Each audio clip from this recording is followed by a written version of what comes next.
सूची जान लेते हैं, शरद से समझते हैं सारे स्टॉक्स। शरद बताएं।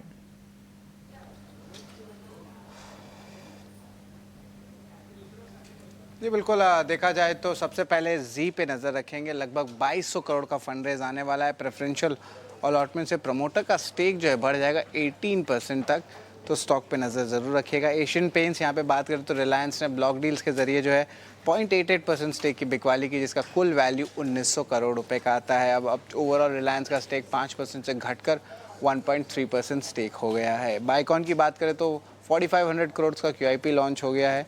फ्लो प्राइस 340 रुपये प्रति शेयर पे है। HCL टेक की बात करें तो स्ट्रैटेजिक पार्टनरशिप ईऑन के साथ किया है, एक कॉन्ग्लोमरेट है, स्टॉक के लिए सपोर्टिव है। TCS की बात करें तो यूरोपियन डेवलपमेंट बैंक के साथ करार हुआ है, ये भी स्टॉक के लिए पॉजिटिव है। ऑफकोर्स हमने देखा कि IT स्टॉक्स में जो है एक स्ट्रेंथ पिछले 2 सेशन से भी आ रही थी।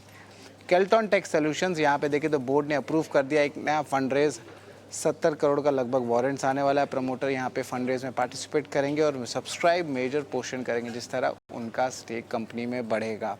बोर्ड ने स्टॉक स्प्लिट की भी मंजूरी दी है 1:5 का, यानी कि अगर आप 1 शेयर होल्ड करते तो आपको 5 शेयर मिलेगा। एम्फेसिस स्ट्रैटेजिक पार्टनरशिप होने वाली है 6 फोल्ड के साथ, स्टॉक के लिए सपोर्टिव है।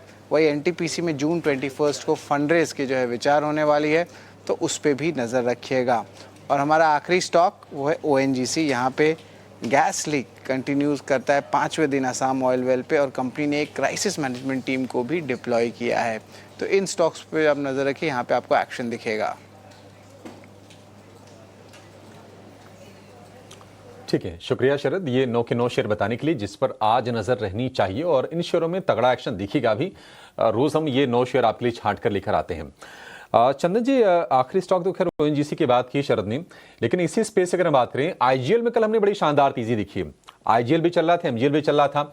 अब खबरें ये आ रही कि दिल्ली में जो EV पॉलिसी की बातचीत जो हो रही है, उसकी जो टाइमलाइन है थोड़ा उसको शिफ्ट किया जा सकता है, 2030 से थोड़ा आगे बढ़ाया जा सकता है, और इस राहत की उम्मीद से कल हमने IGL में तेजी देखी। IGL में क्या आपको लगता है कि ये सस्टेन्ड मूव आगे भी कायम रहेगा, और किसी को मान लीजिए अगर एंट्री करना हो तो आपके हिसाब से सही लेवल क्या होगा? IGL MGL की बात करें तो ये काउंटर कहीं ना कहीं रेंज बाउंड बायस के साथ काम कर रहे हैं, बट अच्छी बात यह है कि डिक्लाइंस आते ही वापस खरीदारी के माहौल देखे जाते हैं। मैं इनफैक्ट पिछले 4-5 महीने की बात कर रहा हूँ तो हर मेजर डिक्लाइन खरीदारी में तब्दील हुआ है, बट ऊपर साथ में 220-225 मल्टीपल हर्डल का भी काम कर रहा है। आप देखोगे तो पिछले लगभग 25-28 दिनों से नीचे में 200 के आसपास बाइंग आई है, ऊपर में 220 पार नहीं करता है। तो मेरे हिसाब से अभी तक वही दायरा है, 220 निकलता है तब जाके यहाँ पे एक नए ब्रेकआउट्स की उम्मीद लगा सकते हैं, बट फिलहाल 200 to 220 इस दायरे को ट्रेड करने की सलाह रखेंगे। सिटी गैस डिस्ट्रीब्यूशन कंपनियों पर एक ब्रोकरेज की रिपोर्ट भी कल आई थी, जिसके बाद कल सिटी गैस डिस्ट्रीब्यूशन स्टॉक्स में एक्शन था। हालांकि आज शुरुआत में हम देख रहे कमजोरी के साइंस के साथ खुलने की तैयारी। रचना जी, क्विकली अपोलो हॉस्पिटल और मैक्स हेल्थ केयर पर आपसे राय जानना चाहेंगे। पिछले कुछ सेशन से अच्छा एक्शन है और दोनों स्टॉक्स आज भी प्री ओपन में मोमेंटम बेस्ड कामकाज करने की तैयारी, हरे निशान के साथ खुलने की कोशिश कर रहे हैं। जी, अपोलो हॉस्पिटल डेफिनेटली बहुत ही बढ़िया तरीके से प्लेस्ड है।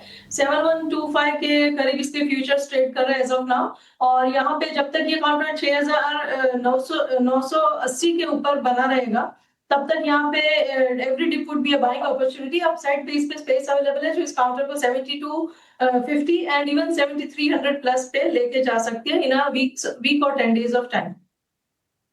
हॉस्पिटल नतीजों के साथ साथ हमने देखा है स्टॉक में पॉजिटिव मूव नजर आए हैं, और आज भी शुरुआत मजबूती के साथ।